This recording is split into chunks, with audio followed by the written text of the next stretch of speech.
Hello दोस्तों, हमारी आज की ऑडियो बुक क्लास 12वीं हिंदी का दूसरा अध्याय पढ़ेंगे। इस कहानी का नाम उसने कहा था। इसका लेखक चंद्रधर शर्मा गुलेरी जी है। यह एक कहानी है। यदि आपने इससे पहले के अध्याय नहीं देखा है तो चैनल के प्लेलिस्ट में जाकर देखें या फिर वीडियो के डिस्क्रिप्शन में देखें। वीडियो शुरू करने से पहले यदि आप चैनल पर पहली बार हैं तो चैनल को सब्सक्राइब करें और वीडियो को लाइक करें। चलिए शुरू करते हैं। चंद्रधर शर्मा गुलेरी जी का जन्म 7 जुलाई 1883, निधन 12 सितंबर 1922। जन्म स्थान जयपुर, राजस्थान। मूल निवास गुलेर नामक ग्राम, जिला कांगड़ा, हिमाचल प्रदेश। पिता शिवराम। शिक्षा बचपन में संस्कृत की शिक्षा 1899 में इलाहाबाद तथा कोलकाता विश्वविद्यालयों से क्रमशः एंट्रेंस तथा मैट्रिक, 1901 में कोलकाता विश्वविद्यालय से इंटरमीडिएट, 1903 में इलाहाबाद विश्वविद्यालय से बीए। वृत्ति 1904 में जयपुर दरबार की ओर से खेतड़ी के नाबालिग राजा जयसिंह के अभिभावक बनकर मेयो कॉलेज, अजमेर में आ गए। जयपुर भवन छात्रावास के अधीक्षक, 1916 में संस्कृत विभाग के अध्यक्ष। अंतिम दिनों में मदन मोहन मालवीय के नियंत्रण पर बनारस हिंदू विश्वविद्यालय में प्राच्य विभाग के कार्यवाहक प्राचार्य तथा मनीन्द्र चंद्र नंदीपीठ के प्रोफेसर। संपादन समालोचक, काशी नागरी प्रचारिणी पत्रिका। रचनाएं कहानियां सुखमय जीवन 1911, बुद्ध का कांटा 1911 और उसने कहा था 1915, प्राच्य विद्या, इतिहास, पुरातत्व, भाषा विज्ञान और समसामयिक विषयों पर निबंध लेखन। कच्छा धर्म, मारेसी मोही कुठार, पुरानी हिंदी, भारतवर्ष, डिंगल, संस्कृत की टिप्पणी, देवाना प्रिया आदि प्रमुख निबंध। इनके अतिरिक्त अनुवादों की बाढ़, खोज की खाज, क्रियाहीन हिंदी, वैदिक भाषा में प्राकृतपन आदि टिप्पणियां भी प्रकाशित। अंग्रेजी में a poem by Bhasa, a commentary on Vatsyayana's Kamasutra, the literary criticism आदि निबंध। देश प्रेम को लेकर कुछ कविताएं भी लिखी। चंद्रधर शर्मा गुलेरी 20वीं शती के प्रथम चरण में हिंदी गद्य साहित्य के एक प्रमुख लेखक थे। वे अपने सन में हिंदी, संस्कृत, अंग्रेजी आदि भाषाओं के प्रकांड विद्वान थे। प्राकृत, अपभ्रंश आदि भाषाओं में भी उनकी गहरी गति थी। पुरातत्व, इतिहास, भाषाशास्त्र आदि विषयों का उनका ज्ञान अपने समय में अद्यतन और तलस्पर्शी माना जाता था। साहित्य के अतिरिक्त अपनी अभिरुचि के अन्य विषयों पर उन्होंने हिंदी में निबंध, लेख, टिप्पणियां बराबर लिखी। वे द्विवेदी युग के एक प्रमुख निबंधकार और बहुमान्य विद्वान थे। गुढ़द और विदग्ध हास, परिहास तथा व्यंग्य से परिपूर्ण अपनी कलात्मक भाषा शैली को देखते हुए वे अपने समय से बहुत आगे दिखाई पड़ते हैं। वस्तुतः वे अपने युग के अत्यंत प्रतिभाशाली और समर्थ लेखक थे। गुलेरी जी ने कुल 3 ही कहानियां लिखी और उन्हीं के बल पर कहानीकार के रूप में हिंदी में अमर हो गए। उनकी कहानियों, विषय वस्तु, भाषा शैली और शिल्प के कारण अपने समय से बहुत आगे की रचनाएं प्रतीत होती है और हिंदी कहानी के विकास में इनका प्रत्यक्ष और परोक्ष रूप से प्रभाव पड़ा है। संस्कृत का इतना बड़ा पंडित और शास्त्र निष्णात, गंभीर प्रकृति का विद्वान ऐसी सर्जनात्मक भाषा शैली में कल्पना और यथार्थ के ऐसे संतुलित संधान के साथ आधुनिक कथ्यों वाली ये कहानियां लिख सका। ये सचमुच चमत्कृत कर देने वाली, आश्चर्य से भर देने वाली रचनात्मक घटना है। ये कहानियां अपनी भाषा शैली और शिल्प को लेकर आज भी उतनी ही तरोताजा और रचनात्मक कौतुक सरीखी प्रतीत होती हैं। कौतुक का अभिप्राय कतई यह नहीं कि इनकी विषय वस्तु या कथ्य कम महत्वपूर्ण अथवा गंभीर हैं। सच्चाई इसके विपरीत है। इनकी विषय वस्तु और कथ्य अधिक गंभीर, महत्वपूर्ण तथा समय से आगे के हैं। यहाँ प्रस्तुत कहानी, उसने कहा था, उनकी अमर रचना है। ये हिंदी कहानी के विकास में मील का पत्थर मानी जाती हैं। यह एक कालजयी रचना है। प्रसिद्ध फिल्मकार विमल राय ने इस कहानी पर फिल्म भी बनाई थी और इसके अनेक नाट्य रूपांतर हो चुके हैं। शुद्ध प्रेम की आध्यात्मिक अनुभूति और उसकी स्वाभाविक उत्सर्गमय अभिव्यक्ति इस कहानी का कथ्य है। कहानी अमृतसर के भीड़ भरे बाजार में शुरू होती है, जहां 12 वर्ष का लड़का लहना सिंह 8 वर्ष की एक लड़की को तोंगे के नीचे आने से बचाता है। लड़का लड़की को ये पूछते हुए छेड़ता है, तेरी कुर्माई मंगनी हो गई। लड़की धत कहकर भाग जाती है। एक दिन वह धत कहकर भागने की बजाय कहती है, हाँ कल हो गई। देखते नहीं, ये रेशम के फूलों वाला सालू। लहना सिंह हतप्रभ रह जाता है। इसके बाद लहना सिंह से भेंट प्रथम विश्व युद्ध के मोर्चे पर होती है। वह याद करता है कि छुट्टी के बाद घर से लाम पर जाते समय वह सूबेदार हजारा सिंह के घर गया था। वहां सूबेदारनी ने उसे एकांत में बुलाकर कहा था कि मेरे पति और बेटे बोधा का ख्याल रखना। ये सूबेदारनी बचपन में अमृतसर में मिली वही लड़की थी। लहना सिंह सूबेदारनी के प्यार की उस किरण को दुनिया से बचाकर अपने हृदय में संजोए रहा और युद्ध में अपने प्राणों की बलि देकर भी हजारा सिंह और बोधा की रक्षा की। कहानी की घटनाओं में स्वाभाविक नाटकीयता है जो मन पर अपने उत्कर्ष की ओर संचरण करती हुई गतिशीलता के कारण जबरदस्त असर डालती है। इस तरह प्रभावान्वती जो कहानी का प्राण मानी जाती है, उसका अद्भुत रचाव है। वातावरण की सृष्टि करने में लेखक को अपूर्व सफलता प्राप्त हुई। आरंभ से ही एक कुतूहल पाठक को अपने प्रभाव में बांध लेता है और कहानी को उत्कर्ष बिंदु पर पहुंचाकर ही विराम लेता है। किंतु तब कहानी का प्रभाव मन में गूंजता रह जाता।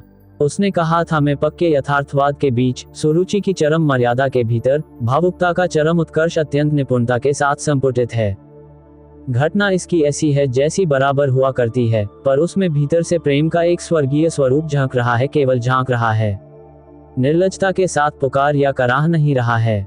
कहानी भर में कहीं प्रेमी की निर्लजता, प्रगल्भता, वेदना की विभत्स विवृति नहीं है। सुरुचि के सुकुमार स्वरूप पर कहीं आघात नहीं पहुंचता। इसकी घटनाएं ही बोल रही हैं, पात्रों के बोलने की अपेक्षा नहीं। रामचंद्र शुक्ल। अध्याय 2। उसने कहा था, बड़े बड़े शहरों के इक्के गाड़ी वालों की जबान के कोड़ों से जिनकी पीठ छिल गई है और कान पक गए हैं, उनसे हमारी प्रार्थना है कि अमृतसर के बम्बू काट वालों की बोली का मरहम लगो। जब बड़े बड़े शहरों की चौड़ी सड़कों पर घोड़े की पीठ को चाबुक से धुनते हुए इक्के वाले कभी घोड़े की नानी से अपना निकट संबंध स्थिर करते हैं, कभी राह चलते पैदलों की आंखों के न होने पर तरस खाते हैं, कभी उनके पैरों की अंगुलियों के पोरों को चीथकर अपने ही को सताया हुआ बताते हैं और संसार भर की ग्लानि, निराशा और क्षोभ के अवतार बने नाक की सीध चले जाते हैं, तब अमृतसर में उनकी बिरादरी वाले तंग चक्करदार गलियों में हर एक लड़धी वाले के लिए ठहर कर सब्र का समुद्र उमाकर, बचो खालसा जी, हटो भाई जी, ठहरना भाई, आने दो लाला जी, हटो बादशाह करते हुए सफेद फेटों, सखच्चरों और बतकों, गन्ने और खोमचे और भारे वालों के जंगल में राह खेते हैं। क्या मजाल है कि जी और साहब बिना सुने किसी को हटना पड़े। ये बात नहीं कि उनकी जीभ चलती ही नहीं, चलती है, पर मीठी छुरी की तरह महीन मार करती है। यदि कोई बुढ़िया बार बार चितनी देने पर भी लीक से नहीं हटती, तो उनकी वचनावली के ये नमूने हैं, हट जा जीने जोगिए, हट जा कर्मा वालिए, हट जा पुतों प्यारिए, बच जा लंबी वालिए। समष्टि में इसका अर्थ है कि तू जीने योग्य है, तू भाग्यों वाली है, पुत्रों को प्यारी है, लंबी उम्र तेरे सामने है, तू क्यों मेरे पहियों के नीचे आना चाहती है, बच जा। ऐसे बम्बू काट वालों के बीच में होकर एक लड़का और एक लड़की चौक की एक दुकान पर आ मिले। उसके बालों और इसके ढीले सुथने से जान पड़ता था कि दोनों सिख हैं। वह अपने मामा के केश धोने के लिए दही लेने आया था और यह रसोई के लिए बढ़िया। दुकानदार एक परदेशी से गुथ रहा था जो सिर भर गीले पापड़ों की गडुरी को गिने बिना हटता न था। तेरे घर कहाँ है? मगरे में। और तेरे? माझे में। यहाँ कहाँ रहती है? अतर सिंह की बैठक में, वे मेरे मामा होते हैं। मैं भी मामा के यहाँ हूँ, उनका घर गुरु बाजार में है। इतने में दुकानदार निबय और इनका सौदे देने लगा। सौदा लेकर दोनों साथ साथ चले। कुछ दूर जाकर लड़के मुस्कुराकर पूछा, तेरी कुड़माई हो गई? इस पर लड़की कुछ आंखें चढ़ाकर धत कहकर दौड़ गई और लड़का मुंह देखता रह गया। दूसरे तीसरे दिन सब्जी वाले के यहाँ, दूध वाले के यहाँ अकस्मात दोनों मिल जाते। महीना भर यही हाल रहा। 2-3 बार लड़के ने फिर पूछा, तेरी कुड़माई हो गई? और उत्तर में वही धत मिला। एक दिन जब फिर लड़के ने वैसे ही हंसी में चिढ़वाने के लिए पूछा, तब लड़की लड़के की संभावना के विरुद्ध बोली, हाँ हो गई। कब? कल देखते नहीं ये रेशम से कड़ा हुआ सालू। लड़की भाग गई। लड़के ने घर की राह ली। रास्ते में एक लड़के को मोरी में ढकेल दिया, एक छाबड़ी वाले की दिन भर की कमाई खोई, एक कुत्ते को पत्थर मारा और एक गोभी वाले के ठेले में दूध उड़ेल दिया। सामने नहाकर आती हुई किसी वैष्णवी से टकराकर अंधे की उपाधि पाई। तब कहीं घर पहुंचा। 2 राम राम, ये भी कोई लड़ाई है। दिन रात खंदकों में बैठे हड्डियां अकड़ गई। लुधियाने से 10 गुना जाड़ा और मैन और बर्फ ऊपर से पिंडलियों तक कीच में धंसे हुए हैं। गनीम कहीं दिखता ही नहीं। घंटे 2 घंटे में कान के पर्दे फाने वाले धमाके के साथ सारी खंदक हिल जाती है और 100-100 गज धरती उछल पड़ती है। इस गैबी गोले से बचे तो कोई लड़े। नगरकोट का जलजला सुना था। यहाँ दिन में 25 जलजले होते हैं। जो कहीं खंदक से बाहर साफा या कुहनी निकल गई तो चटाक से गोली लगती है। न मालूम बेईमान मिट्टी में लेटे हुए हैं या घास की पत्तियों में छिपे रहते हैं। लहना सिंह, और 3 दिन हैं, 4 तो खंदक में बिता ही दिए। परसों रिलीफ आ जाएगी और फिर 7 दिन की छुट्टी। अपने हाथों झटका करेंगे और पेट भर खाकर सो रहेंगे। उसी फिरंगी मेम के बाग में मखमल की सी हरी घास है, फल और दृढ़ की वर्षा कर देती है। लाख कहते हैं, दाम नहीं लेती। कहती है, तुम राजा हो, मेरे मुल्क को बचाने आए हो। 4 दिन तक पलक नहीं झपी। बिना फेरे घोड़ा बिगड़ता है और बिना लड़े सिपाही। मुझे तो संगीन चढ़ाकर मार्च का हुक्म मिल जाए, फिर 7 जर्मनों को अकेला मारकर न लौटूं तो मुझे दरबार साहब की देहली पर मत्था टेकना नसीब न हो। पाजी कहीं के कलों के घोड़े संगीन देखते ही मुंह फाड़ देते हैं और पैर पकड़ने लगते हैं। यों अंधेरे में 30-30 मन का गोला फेंकते हैं। उस दिन धावा किया था, 4 मील तक एक जर्मन नहीं छोड़ा था। पीछे जनरल ने हटाने का कमान दिया, नहीं तो सीधे बलिन पहुंच जाते। क्यों? सूबेदार हजारा सिंह ने मुस्कुरा कर कहा, लड़ाई के मामले जमादार या नायक के चलाए नहीं चलते। बड़े अफसर दूर की सोचते हैं। 300 मील का सामना है, एक तरफ बढ़ गए तो क्या होगा? सूबेदार जी, सच है, लहना सिंह बोला, पर करें क्या? हड्डियों में तो जाड़ा धंस गया है। सूर्य निकलता नहीं और खाई में दोनों तरफ से चंबे की बावलियों के से सोते झड़ रहे हैं। एक धावा हो जाए तो गर्मी आ जाए। उदमी, उठ, सिगड़ी में कोले डाल। वरीरा, तुम 4 जन बाल्टियां लेकर खाई का पानी बाहर फेंको। महासिंह, शाम हो गई है, खाई के दरवाजे का पहरा बदल दे। ये कहते हुए सूबेदार सारी खंदक में चक्कर लगाने लगे। वजीरा सिंह पलटन का बोला, मैं पाधा बन गया हूँ। विदृश्यक था। बाल्टी में गंदला पानी लेकर खाई के बाहर फंकता हुआ करो। जर्मनी के बादशाह का तर्पण एक, इस पर सब खिलखिला पड़े और उदासी का बादल फट गए। लहना सिंह ने दूसरी बाल्टी भर उसके हाथ में देकर कहा, अपनी बाड़ी के खरबूजों में पानी दो। ऐसा खाद पानी पंजाब भर में नहीं मिलेगा। हाँ, देश क्या है, स्वर्ग है। मैं तो लड़ाई के बाद सरकार से 10 घूमा जमीन यहाँ मांग लूंगा और फलों के बूटे लगाऊंगा। लाड़ीहोरों को भी यहाँ बुला लोगे? या वही दृढ़ पिलाने वाली फिरंगी मेम चुप कर। यहाँ वालों को शर्म नहीं। देश देश की चाल है। आज तक मैं उसे समझा न सका कि सिख तमाकू नहीं पीते। वह सिगरेट देने में हट करती है, ओठों में लगाना चाहती है, और मैं पीछे हटता हूँ तो समझती है कि राजा ब्रा मान गया, अब मेरे मुल्क के लिए लड़ेगा नहीं। अच्छा, अब बोधा सिंह कैसा है? अच्छा है, जैसे मैं जानता ही ना हूँ। रात भर तुम अपने दोनों कंबल उसे उड़ाते हो और आप सिगड़ी के सहारे गुजर करते हो। उसके पहरे पर अब पहरा दे आते हो। अपने सूखे लकड़ी के तख्तों पर उसे सुलाते हो और आप कीचड़ में पड़े रहते हो। कहीं तुम न मांदे पड़ जाना। जाड़ा क्या है, मौत है, और निमोनिया से मरने वालों को मुरब्बे नहीं मिला करते। मेरा डर मत करो, मैं तो बुलेल की खड़ के किनारे मरूंगा। भाई कीरत सिंह की गोदी पर मेरा सिर होगा और मेरे हाथ के लगाए हुए आंगन के आम के पेड़ की छाया होगी। वजीरा सिंह ने त्योरी चढ़ाकर कहा, क्या मरने की लगाई है? मरे जर्मनी और तुर्क। हाँ भाइयों, कुछ गाओ। हाँ, कैसे? ए दिल्ली शहर से पेशावर को जाने वाली, मंडी में लौंगों का व्यापार कर लेना। अरी दे भी कर लेना। ओए, अब हमें कदद चखना है। ए गोरे वर्ण वाली, कदद अत्यंत स्वादिष्ट पुका है, अब हमें कदद चखना है। कौन जानता था कि दाढ़ियों वाले घरबारी से कैसा लुच्चे का गीत गाएंगे, पर सारी खंदक गीत से गुंज उठी और सिपाही फिर ताजे हो गए, मानो 4 दिन से सोते और मौज ही करते रहे हों। 3 दोपहर रात गई है, अंधेरा है, सन्नाया हुआ है। बोधा सिंह खाली बिस्किटों के 3 टिनों पर अपने दोनों कंबल बिछाकर लहना सिंह के 2 कंबल और एक बरानकोट ओढ़कर सो रहा है। लहना सिंह पहरे पर खड़ा हुआ है, एक आंख खाई के मुंह पर है और एक बोधा सिंह के दुबले शरीर पर। बोधा सिंह कराहा, क्यों बोधा भाई, क्या है? पानी पिला दो। लहना सिंह ने करेरा उसके मुंह से लगाकर पूछा, कहो कैसे हो? पानी पीकर बोधा बोला, कांपनी छूट रही है, रोम रोम में तार दौड़ रहे हैं, दांत बज रहे हैं। अच्छा, मेरी जर्सी पहन लो। और तुम? डिग्री, मेरे पास सिगड़ी है और मुझे गर्मी लगती है, पसीना आ रहा है। ना, मैं नहीं पहनता, 4 दिन से तुम मेरे लिए। हाँ, याद आई, मेरे पास दूसरी गरम जर्सी है, आज सवेरे ही आई है, विलायत से मेमें बुन कर भेज रही हैं, गुरु उनका भला करें। यूं कहकर लहना अपना कोट उतार कर जर्सी उतारने लगा। सच कहते हो और नहीं झूठ। यूं कहकर ना ही करते बोधा को उसने जबरदस्ती जर्सी पहना दी और आप खाकी कोट जीन का कुर्ता भर पहनकर पहरे पर आ खड़ा हुआ। मेम की जर्सी की कथा केवल कथा थी।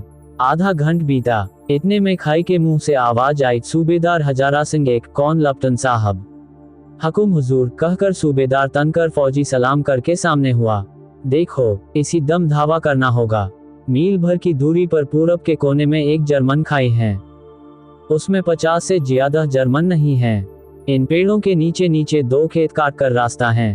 3-4 घुमाव हैं। जहां मोड़ है वहां 15 जवान खड़े कर आया हूं। तुम यहाँ 10 आदमी छोड़कर सबको साथ ले उनसे जा मिलो। खंदक छीन कर वहीं, जब तक दूसरा हुक्म न मिले डटे रहो। हम यहाँ रहेगा जो हक्म। चुपचाप सब तैयार हो गए। बोधा भी कंबल उतारकर चलने लगा। तब लहना सिंह ने उसे रोका। लहना सिंह आगे हुआ तो बोधा के बाप सूबेदार ने उंगली से बोधा की ओर इशारा किया। लहना सिंह समझकर चुप हो गया। पीछे 10 आदमी कौन रहे, इस पर बड़ी हजत हुई। कोई रहना न चाहता था। समझा बुझाकर सूबेदार ने मार्च किया। लप्टन साहब लहना की सिगड़ी के पास मुंह फेर कर खड़े हो गए और जेब से सिगरेट निकालकर सुलगाने लगे। 10 मिनट बाद उन्होंने लहना की ओर हाथ बढ़ाकर कहा, लो तुम भी पियो। औंख मारते मारते लहना सिंह सब समझ गया। मुंह का भाव छिपाकर बोला, लाओ साहब। हाथ आगे करते ही उसने सिगड़ी के उजाले में साहब का मुंह देखा, बाल देखे, तब उसका माथा ठनका। लप्टन साहब के पट्टियों वाले बाल एक दिन में कहां उठ गए और उनकी जगह कैदियों के से कटे हुए बाल कहां से आ गए। शायद साहब शराब पिए हुए हैं और उन्हें बाल कटाने का मौका मिल गया है। लहना सिंह ने जांचना चाहा। लप्टन साहब 5 वर्ष से उसकी रेजिमेंट में थे। क्यों साहब, हम लोग हिंदुस्तान कब जाएंगे? लड़ाई खत्म होने पर। क्यों, क्या ये देश पसंद नहीं? नहीं साहब, शिकार के वे मजे यहाँ कहाँ। याद है, पारसाल नकली लड़ाई के पीछे हम आप जगाधरी जिले में शिकार करने गए थे। ... हाँ वहीं जब आप खोते पर सवार थे और आपका खानसामा अब्दुल्ला रास्ते के एक मंदिर में जल चढ़ाने को रह गया था। ... बेशक, पाजी कहीं का। सामने से वह नीलगाय निकली कि ऐसी बड़ी मैंने कभी न देखी थी। और आपकी एक गोली कंधे में लगी और पुट्ठे में निकली। ऐसे अफसर के साथ शिकार खेलने में मजा है। क्यों साहब, शिमले से तैयार होकर उस नीलगाय का सिर गया था ना? आपने कहा था कि रेजिमेंट की मैस में लगाएंगे। हाँ, पर मैंने वह विलायत भेज दिया। ऐसे बड़े बड़े सींग, 2-2 फुट के तो होंगे। हाँ लहना सिंह, 2 फुट 4 इंच के थे। तुमने सिगरेट नहीं पिया? पीता हूँ साहब, दियासलाई ले आता हूँ कहकर लहना सिंह खंदक में घुसा। अब उसे संदेह नहीं रहा था और उसने झटपट निश्चय कर लिया कि क्या करना चाहिए। अंधेरे में किसी सोने वाले से वह टकराया। कौन? वजीरा सिंह। हाँ। क्यों लहना, क्या कयामत आ गई? जरा तो आंख लगने दी होती। डिग्री 4 होश में आओ। कयामत आई है और लप्टन साहब की वर्दी पहनकर आए है। क्या लप्टन साहब या तो मारे गए हैं या कैद हो गए हैं? उनकी वर्दी पहनकर यह कोई जर्मन आया है। सूबेदार ने इसका मुंह नहीं देखा। मैंने देखा और बातें की हैं। सोहरा साफ उर्दू बोलता है, पर किताबी उर्दू। और मुझे पीने को सिगरेट दिया है। तो अब मारे गए। धोखा है। सूबेदार कीचड़ में चक्कर काटते फिरेंगे और यहाँ खाई पर धावा होगा। उधर उन पर खुले में धावा होगा। उठो, एक काम करो, पलटन के पैरों के निशान देखते देखते दौड़ जाओ। अभी बहुत दूर न गए होंगे। सूबेदार से कहो कि एकदम लौट आएं। खंदक की बात झूठ है। चले जाओ, खंदक के पीछे से निकल जाओ। पत्ता तक न खड़के। देर मत करो। हुकुम तो यह है कि यही ऐसी तैसी हुकुम की। मेरा हुकुम जमादार लहना सिंह जो इस वक्त यहाँ सबसे बड़ा अफसर है, उसका हुक्म है। मैं लप्टन साहब की खबर लेता हूँ। पर यहाँ तो तुम 8 ही हो। 8 नहीं, 10 लाख। एक अकालिया 6.25 लाख के बराबर होता है। चले जाओ। लौटकर खाई के महाने पर लहना सिंह दीवार से चिपक गया। उसने देखा कि लप्टन साहब ने जेब से बेल के बराबर 3 गोले निकाले। तीनों को जगह जगह खंदक की दीवारों में घुस दिया और तीनों में एक तार सा बांध दिया। तार के आगे सत की एक गुत्थी थी जिसे सिगड़ी के पास रखा। बाहर की तरफ कर एक दियासलाई जलाकर गुत्थी पर रखने। बिजली तरह दोनों हाथों से उल्टी बंदूक को उठाकर लहना सिंह ने साहब की कुहनी पर तान कर दे मारा। धमाके के साथ साहब के हाथ से दियासलाई गिर पड़ी। लहना सिंह ने एक कुंदा साहब की गर्दन पर मारा और साहब आंख मीन गॉड, ओ माई गॉड कहते हुए चित हो गए। लहना सिंह ने तीनों गोले बीनकर खंदक के बाहर फेंके और साहब को घसीटकर सिगड़ी के पास ले आया। जेबों की तलाशी ली, 3-4 लिफाफे और एक डायरी निकालकर उन्हें अपनी जेब के हवाले किया। साहब की मूर्छा हटी। लहना सिंह हंसकर बोला, क्यों लप्टन साहब, मिजाज कैसा है? आज मैंने बहुत बातें सीखी। ये सीखा कि सिख सिगरेट पीते हैं, ये सीखा कि जगाधरी के जिले में नील गायें होती हैं और उनके 2 फुट 4 इंच के सींग होते हैं, ये सीखा कि मुसलमान खानसामा मूर्तियों पर जल चढ़ाते हैं और लप्टन साहब खोते पर चढ़ते हैं। पर ये तो कहो, ऐसी साफ उर्दू कहाँ से सीख आए? हमारे लप्टन साहब तो बिना डैम के 5 लफ्ज भी नहीं बोला करते थे। लहना ने पतलून की जेबों की तलाशी नहीं ली थी। साहब ने मानो जाड़े से बचाने के लिए दोनों हाथ जेबों में डाले। लहना सिंह कहता गया, चालाक तो बड़े हो, पर मुझे का लहना इतने बरस लप्टन साहब के साथ रहा है, उसे चकमा देने के लिए 4 आंखें चाहिए। 3 महीने हुए, एक तुर्की मौलवी मेरे गांव में आया था। औरतों को बच्चे होने की ताबीज बांटता था और बच्चों को दवाई देता था। चौधरी के बड़ के नीचे मंजा बिछाकर हुक्का पीता रहता था और कहता था, जर्मनी वाले बड़े पंडित हैं, वेद पढ़ पढ़कर उसमें से विमान चलाने की विद्या जान गए हैं। गौ को नहीं मारते, हिंदुस्तान में आ जाएंगे तो गौ हत्या बंद कर देंगे। मंडी के बनियों को बहकाता था कि डाकखाने से रुपए निकाल लो, सरकार का राज्य जाने वाला है। डाक बाबू पोलहुराम भी डर गया था। मैंने मुल्ला जी की दाढ़ी मूंद दी थी और गांव से बाहर निकालकर कहा था, जो मेरे गांव में अब पैर रखा तो साहब की जेब में से पिस्तौल चला और लहना की जॉब में गोली लगी। इधर लहना की हेनरी मार्टिनी के 2 फायरों ने साहब की कपाल क्रिया कर दी। धड़ाका सुनकर सब दौड़ आए। बोधा चिल्लाया, क्या है 25? लहना सिंह ने उसे तो ये कहकर सुला दिया कि एक हड़का हुआ कुत्ता आया था, मार दिया और औरों से सब हाल कह दिया। सब बंदके लेकर तैयार हो गए। लहना ने साफा फाड़कर घाव की दोनों तरफ पट्टियां कसकर बांधी। घाव मांस में ही था। पट्टियों के कसने से लहू निकलना बंद हो गया। उतने में 70 जर्मन चिल्लाकर खाई में घुस पड़े।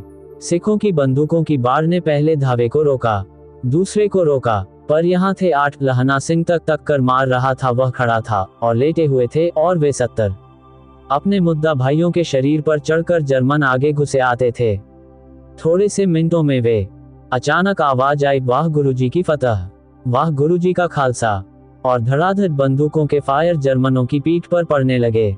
एन मौके पर जर्मन 2 चक्की के पाटों के बीच में आ गए।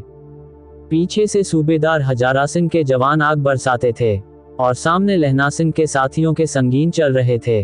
पास आने पर पीछ वालों ने भी संगीन पिरोना शुरू कर दिया। एक किलकारी और अकाल सिखां दी फौज आई। वाह गुरुजी दी फतह, वाह गुरुजी दा खालसा, सत श्री अकाल पुरुष। और लड़ाई खत्म हो गई। 63 जर्मन या तो खेत रहे या कराह रहे थे। सिखों में 15 के प्राण गए। सूबेदार के दाहिने कंधे में से गोली आर पार निकल गई। लहना सिंह की पसली में एक गोली लगी। उसने घाव को खंदक की गीली मिट्टी से पुर लिया और बाकी का साफा कसकर कमरबंद की तरह लपेट लिया। किसी को खबर न हुई कि लहना के दूसरा घाव भारी घाव लगा है। लड़ाई के समय चांद निकल आया था, ऐसा चांद जिसके प्रकाश से संस्कृत कवियों का दिया हुआ क्षिक नाम सार्थक होता है। और हवा ऐसी चल रही थी जैसी कि बाणभट्ट की भाषा में दंतवीनोपदेशाचार्य कहलाती। वजीरा सिंह कह रहा था कि कैसे मन भर फ्रॉस की भूमि मेरे बूटों से चिपक रही थी जब मैं दौड़ा दौड़ा सूबेदार के पीछे गया था। सूबेदार लहना सिंह से सारा हाल सुनन और कागजात पाकर उसकी तुरंत बुद्धि को सराह रहे थे और कह रहे थे कि तू न होता तो आज सब मारे जाते। इस लड़ाई की आवाज 3 मील दाहिनी ओर की खाई वालों ने सुन ली थी। उन्होंने पीढ़े से टेलीफोन कर दिया था। वहां से झटपट 2 डॉक्टर और 2 बीमार ढोने की गाड़ियां चली, जो कोई 1.5 घंटे के अंदर आ पहुंची। फील्ड अस्पताल नजदीक था, सुबह होते होते वहां पहुंच जाएंगे, इसलिए मामूली पट्टी बौधिकर एक गाड़ी में घायल ले आए गए और दूसरी में लाशें रखी गई। सूबेदार ने लहना सिंह की जाँ में पट्टी बंधवानी चाहिए, पर उसने ये कहकर टाल दिया कि थोड़ा घाव है, सवेरे देखा जाएगा। बोधा सिंह ज्वर में बरना रहा था। वह गाड़ी में ले आया गया। लहना को छोड़कर सूबेदार जाते नहीं थे। ये देख लहना ने कहा, तुम्हें बोधा की कसम है और सूबेदारनी की सौगंध जो इस गाड़ी में न चले जाओ। और तुम डिग्री मेरे लिए वहां पहुंचकर गाड़ी भेज देना, और जर्मन मुर्दों के लिए भी तो गाड़ियां आती होंगी। मेरा हाल बुरा नहीं है, देखते नहीं मैं खड़ा हूं। वजीरा सिंह मेरे पास है ही। अच्छा पर बोधा गाड़ी पर लेट गया। भला आप भी चढ़ जाओ। सुनिए तो, सूबेदारनी होरा को चिट्ठी लिखो तो मेरा मत्था टेकना लिख देना, और जब घर जाओ तो कह देना कि मुझसे जो उन्होंने कहा था वह मैंने कर दिया। गाड़ियों चल पड़ी थी। सूबेदार ने चढ़ते चढ़ते लहना का हाथ पकड़कर कहा, तूने मेरे और बोधा के प्राण बचाए हैं। लिखना कैसा, साथ ही घर चलेंगे। अपनी सूबेदारनी को तू ही कह देना। उसने क्या कहा था? डिग्री। अब आप गाड़ी पर चढ़ जाओ। मैंने जो कहा है वह लिख देना और कह भी देना। गाड़ी के जाते ही लहना लेट गया। वजीरा पानी पिला दे और मेरा कमरबंद खोल दे। तर रहा है। 5 मृत्यु के कुछ समय पहले स्मृति बहुत साफ हो जाती है। जन्म भर की घटनाएं एक एक करके सामने आती हैं। सारे दृश्यों के रंग साफ होते हैं। समय की धुंध बिल्कुल उन पर से हट जाती है। लहना सिंह 12 वर्ष का है। अमृतसर में मामा के यहाँ आया हुआ है। दही वाले के यहाँ, सब्जी वाले के यहाँ, हर कहीं उसे एक 8 वर्ष की लड़की मिल जाती है। जब वह पूछता है तेरी कुड़माई हो गई, तब धत कहकर वह भाग जाती है। एक दिन उसने वैसे ही पूछा तो उसने कहा, हाँ कल हो गई, देखते नहीं ये रेशम के फूलों वाला सालू दो। सुनते ही लहना सिंह को दुख हुआ। क्रोध हुआ। क्यों हुआ? वजीरा सिंह, पानी पिला दे। 25 वर्ष बीत गए। अब लहना सिंह नम 077 राइफल्स में जमादार हो गया है। उस 8 वर्ष की कन्या का ध्यान ही न रहा। न मालूम वह कभी मिली थी या नहीं। 7 दिन की छुट्टी लेकर जमीन के मुकदमे की पैरवी करने वह अपने घर गया। वहां रेजिमेंट के अफसर की चिट्ठी मिली कि फौज लाम पर जाती है, फौरन चले आओ। साथ ही सूबेदार हजारा सिंह की चिट्ठी मिली कि मैं और बोधा सिंह भी लाम पर जाते हैं, लौटते समय हमारे घर होते जाना, साथ चलेंगे। सूबेदार का गांव रास्ते में पड़ता था और सूबेदार उसे बहुत चाहता था।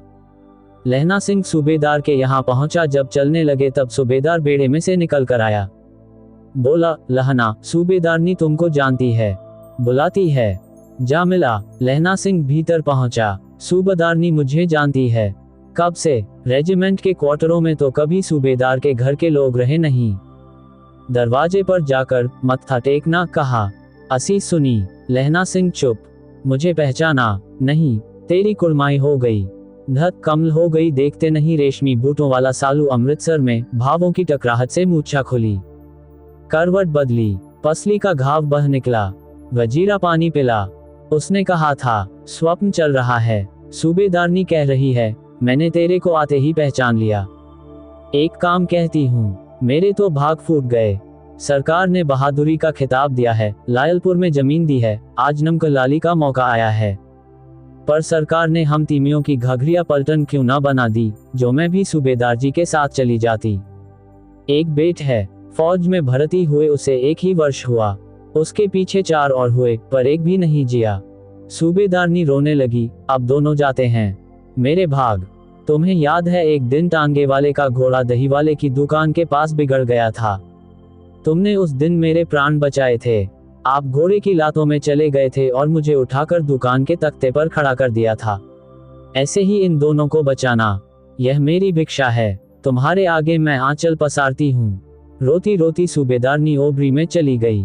लहना भी आंस पोंछता हुआ बाहर आया। वजीरा सिंह पानी पिला, उसने कहा था। लहना का सिर अपनी गोद में रखे वजीरा सिंह बैठा है। जब मांगता है तब पानी पिला देता है। आध घंटे तक लहना चुप रहा, फिर बोल, कौन कीरत सिंह? वजीरा ने कुछ समझकर कहा, हाँ भैया, मुझे और ऊंचा कर ले, अपने पट पर मेरा सिर रख ले। वजीरा ने वैसा ही किया। हाँ अब ठीक है, पानी पिला दे। बस अब के हाड़ में यह आम खूब फलेगा। चाचा भतीजा दोनों यहीं बैठकर आम खाना। जितना बड़ा तेरा भतीजा है उतना ही यह हम है। जिस महीने उसका जन्म हुआ था उसी महीने मैंने इसे लगाया था। वजीरा सिंह के आंसू टपूटप टपक रहे थे। कुछ दिन पीछे लोगों ने अखबारों में पढ़ा, फ्रांस और बेल्जियम 68वीं सूची मैदान में घावों से मरा, नम 077 सिख राइफल्स जमादार लहना सिंह। यदि यह वीडियो आपको पसंद आए तो वीडियो को लाइक करें और चैनल पर पहली बार है तो चैनल को सब्सक्राइब करें। धन्यवाद।